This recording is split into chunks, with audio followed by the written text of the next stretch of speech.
Okay, now we're going to bring this whole thing together so that at least that this part essentially is going to sound finished. And then once we do that, we will make every other part of the song. We'll start by making the rest of the drop, and then we'll make the build up in the intro, and then that's going to be the material that takes us through to the breakdown, and then the build up, and then we'll make the second drop, which will be a copy of this, but with variations, and then make an outro, which will have content from the breakdown, which will be sourced from all of this, which is why we do this first, because pretty much everything to do with all that extra stuff is going to come from this part of the channel. So let's do this.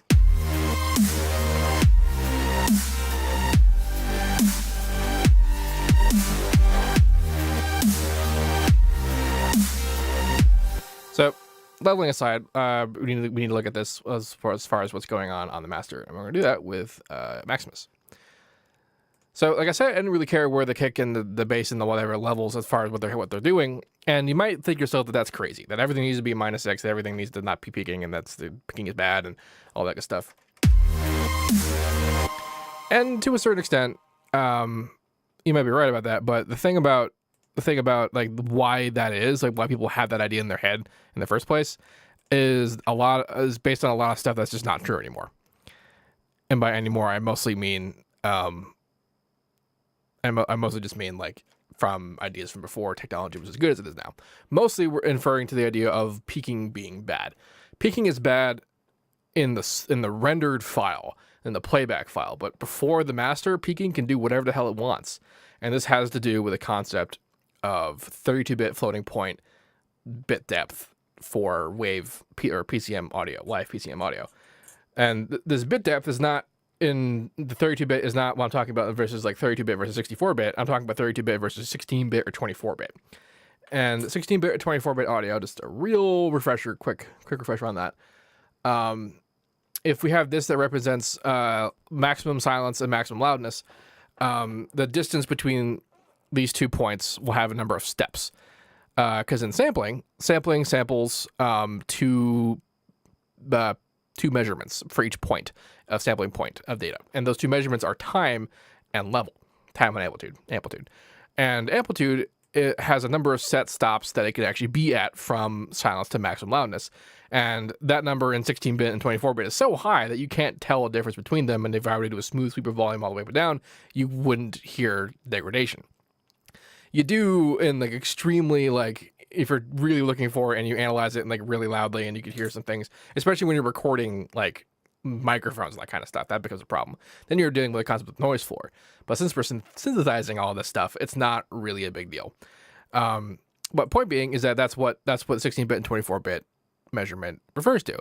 Now, 16-bit and 24-bit are the measurement between silence and maximum loudness, and like the difference between 16-bit and 24-bit is insane. But MP3s are still, I think, 16-bit, and they're based on 16-bit audio anyway. And like CD quality playback is 16-bit, 44.1. Like DVD is 24-bit or something like that. And that was referred to as HD audio for a while.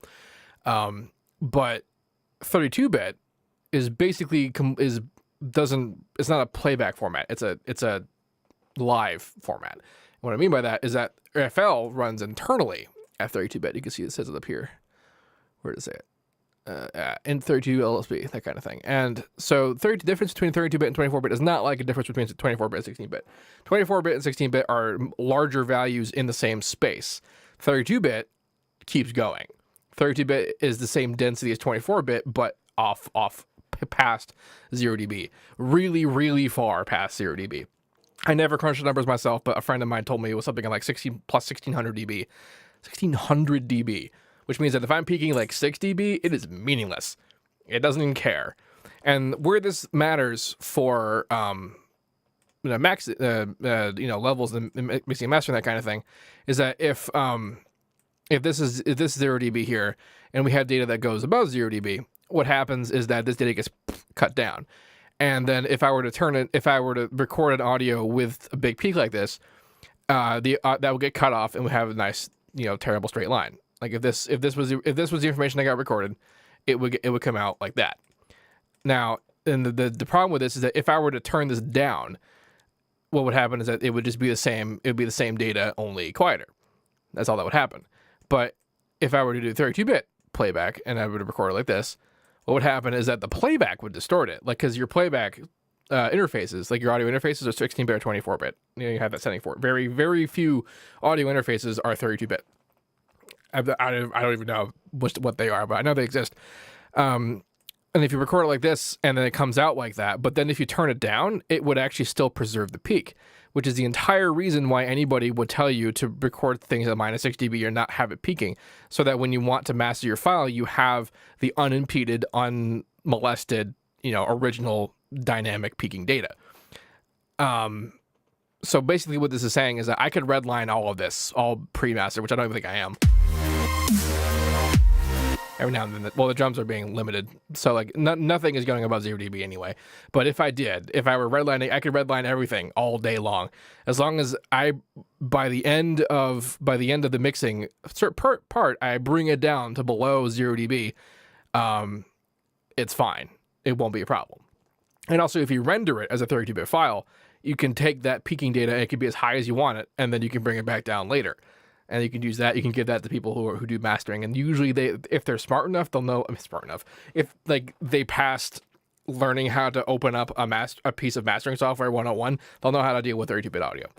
But there are some considerations, and some of that involve that some plugins don't necessarily work very well with data above 0 dB. For example, I've been using the wave shaper as the example, sort of in and out and levels, that kind of thing. But what you can't really see here is that if I were to put up this point all the way up and have this line here, this looks like, okay, that's cool, whatever. But if I were to keep going off the side here, what you would see is this, because this actually just keeps, this is a limitation. This plugin limits at 0 dB. So if you try to push it past 0 dB, it wouldn't actually get above 0 dB. So certain plugins will do certain things about it, but other plugins don't necessarily care about it. Like Maximus doesn't care about it. The PEQ2 doesn't care about it. Some third-party plugins might, but that's the case by case, and you have to sort of work on that on your own. But again, the whole point is that you could, if you redline everything all you want, bring it to a bus and then bring the bus down, that's still fine. As long as you bring it down below 0 dB for problematic moments, then you're fine. It's just that it's not the bare actual mixer isn't ever going to cut off anything until it's rendered. And even then, if you render it at 32-bit, it's usually fine. Not all systems of playback, for commercial music, can handle 32-bit, but you'll figure that one out yourself when you try to play it and whether or not it explodes. So that was a quick one around about 32-bit works. And the whole reason I said this is because we're not really going to care about 0 dB as being a main limit right up until we get to the master part, because you're going to see a lot of the stuff is just going to peak hilariously large.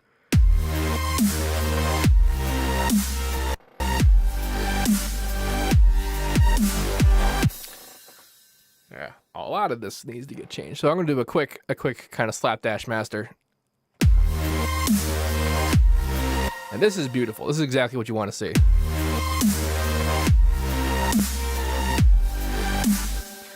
Here's our sub, here's our kick. Now, I really don't care what level the sub is. You just want to turn it up until it sounds good to you, I guess. But also remember the reference tracks so that you understand that the amount of bass you're hearing is a reasonable amount of bass, because sometimes your system may not properly represent it. And if you hear it a comfortable amount, it might not be enough. It might be too much. You don't know unless you reference a track that you know is good. Figure out how loud that level, what level bass that is, and then make that your bass so that you know that you're making it the way that you know is good. That's what the point of reference. But this relationship between the bass and the kick is what's important. People talk about how when you Sasha's things that you don't have dynamic range, but spectrally speaking, you definitely do. And on the low end, this is very important. This huge peak of the bass in the kick and then the bass in the sub, this is the same frequency. These are the same frequencies. And if the sub was right up there with the bass, which we could totally do, sub and the kick, the bass and the kick, we're totally up there. What would happen is that you wouldn't be able to easily determine a difference between the kick and the sub in terms of impactfulness. So because this is our sub sort of constant bass threshold, and then this very much higher peak comes in of the bass on the kick. This is what people talk about when they talk about dynamic range and impact. This gives the kick an incredible, a bigger sort of boost psychoacoustically, even if it isn't, it's been this loud the whole time. You know what I mean? Same kind of deal with the snare, although it does usually feel a little bit better for it to kind of carve into things.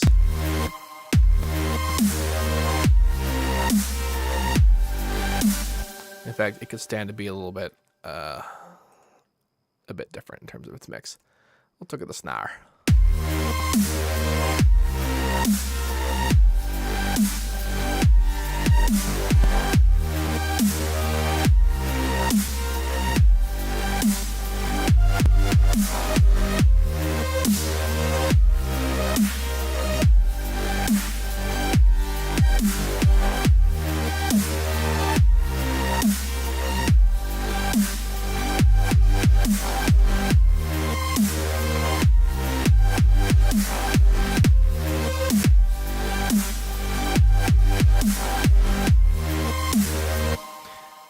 lot of this needs to get rebalanced as well.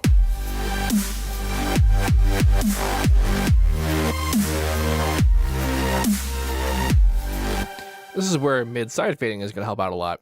And I'm not going to get too complicated with it. I'm basically just going to use these stereo separation faders, where some elements are going to get much more separated than others, and this will help them to stand out while also not really being that much louder.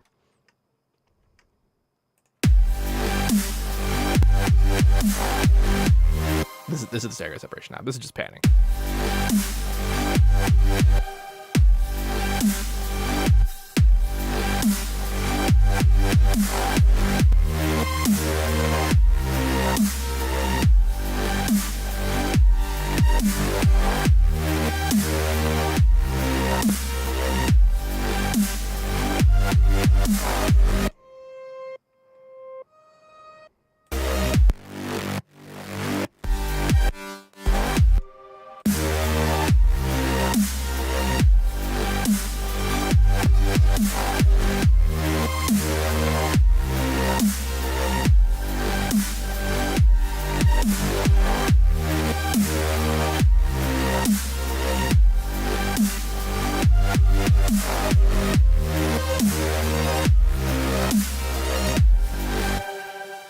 Whenever reverb by having the lead needs to be a bit harder.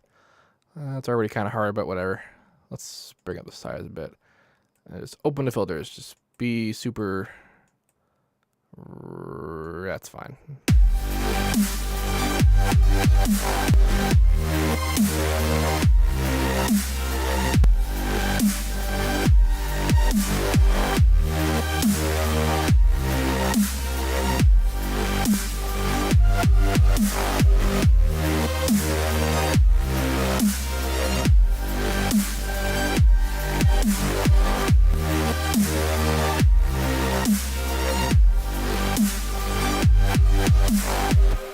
Actually, what I'm going to do here is I'm going to go back to the drums. You guys basically don't break formation. Like it's not, even if I let it go, it doesn't really peak that much higher, but I'm going to let it peak up a little bit higher, mostly so that the peaks can interact better with this, like in a more open sense with it in the master up here. But we haven't actually finished the master up here. I'm just kind of reshaping things in the mix. And this is important when you're doing mixing and mastering together, because this is part that you do it together, because what will happen, you can still do this with the traditional setups of sending a pre-master to someone else, but what always happens is whatever sounds good at your pre-master, you're just going to have to change it when it gets mastered, because you're not working with the idea of what it's going to sound like under compression. And again, like we said before, a lot about how these things sound and feel together comes from what the compression does to stuff. So doing it together all at once is really good, because you can tell pretty clearly, pretty immediately how this stuff behaves. Yeah, it's good times. Indeed.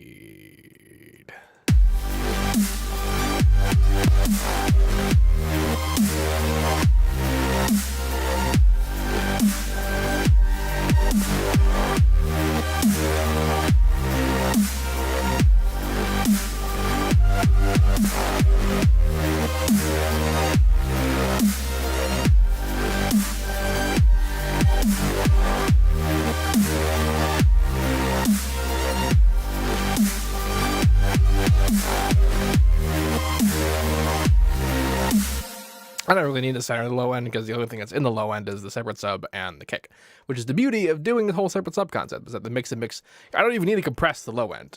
Like, the dynamic control of the bass and the kick is being controlled by just the level of the bass and the kick. Because of the side chaining, I don't really need to worry about stuff like scooping out the bass frequencies for the kick and that kind of thing, because it's literally a hole is being cut into it if that fits the kick and the snare, mostly to give the snare that a much larger presence, because of the idea that it cuts out even the bass, even though it doesn't have bass frequencies, but it's low enough that it almost does. So that's what that's about.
So what I'm doing up here is I've got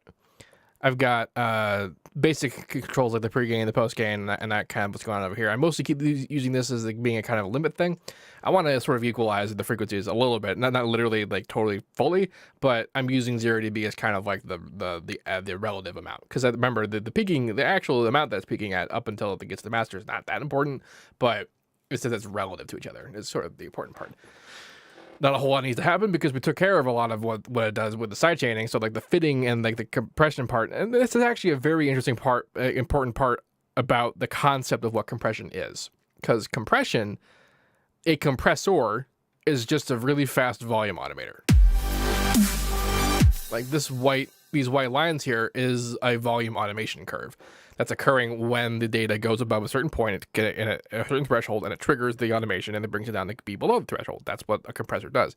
But the act of compression is all about controlling dynamic range. That's the point of this, to preserve headroom.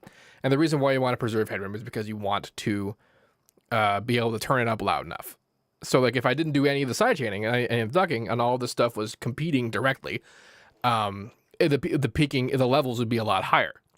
It might not even seem like, it wouldn't even feel like it was that much louder, but the peaking would be a lot higher, which would mean that I wouldn't be able to push it as hard because the levels would go above it too far and it would sound bad and the compression would be too heavy and that kind of thing. And that's why we want to control headroom. So we do like the ducking and we EQ things and we do all that, and all of that is still compression. You are reducing the dynamic range to increase your overall headroom. You're not touching a compressor when you do that stuff.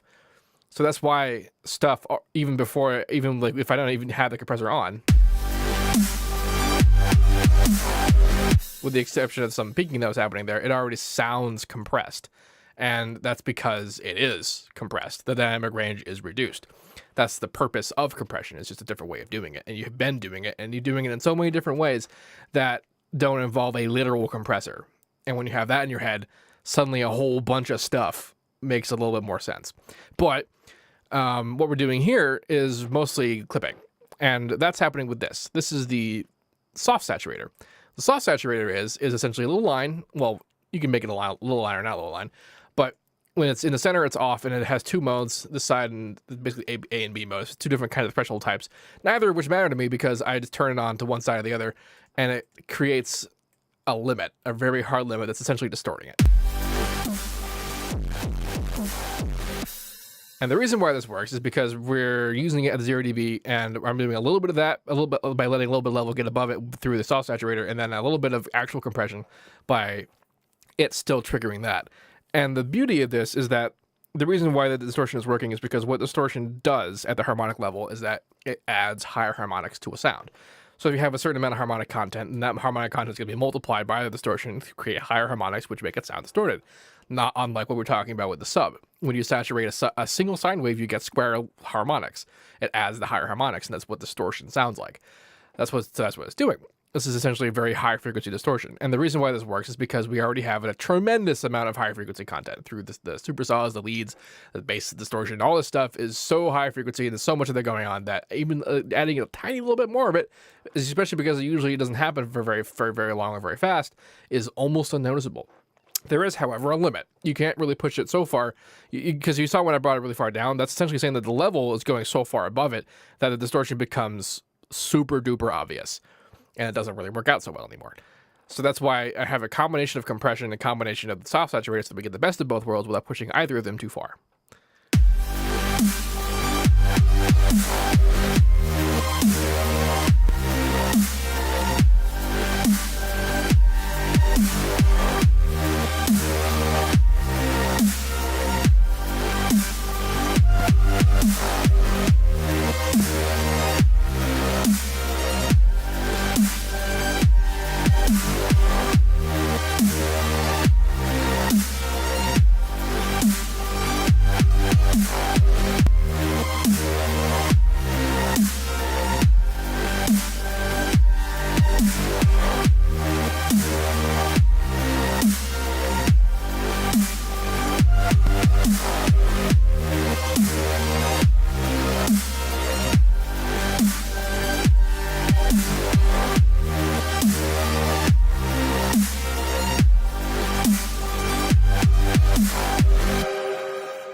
sense? That sounds about right for now anyway. I'm sure we'll make some changes later. This is always an ongoing process. It's pretty much up to you to determine what the stop point is for you to be like, that's good, that's fine, also move on. Like, it's going to be different for everything. And the same deal with like you probably thought to yourself a question about, well, how far is too far to push it in terms of distortion? How do we know when it's happening? And if you have to ask yourself if it's happening, then it's probably not happening. And it's really up to you to determine how much of it is good or bad. There are a lot of songs, a lot of really hardcore, like hard hitting, like drum and bass hits, from 2008 onward and that kind of thing. A lot of Bill tracks, noisy tracks, that kind of thing, that are like, their drums sound like they're just full on distorted. Like the tracks sound like they're full on distorted. That's probably because they are full on distorted. And that sounds good to them and to the genre and the people who like a genre. So like there's degrees to how far you can push things. And there's whole genres that are devoted to everything being distorted as hard as possible. So it's really up to you and about the sensibilities of the genre that you're producing to determine how far is too far. Or not far enough, for that matter. And this sounds pretty okay for the time being, which means that we can move on to doing other stuff. Notably, the rest of the drop. Because remember, we've done half the drop. Which is almost to say that we're halfway done. A lot of the other stuff that we're going to do, like the intro and that kind of thing, is actually just already here. All the content's already in here. But we just got to arrange it in a way that makes sense. But to start, we're gonna do basses and drops and that kind of stuff. So moving on.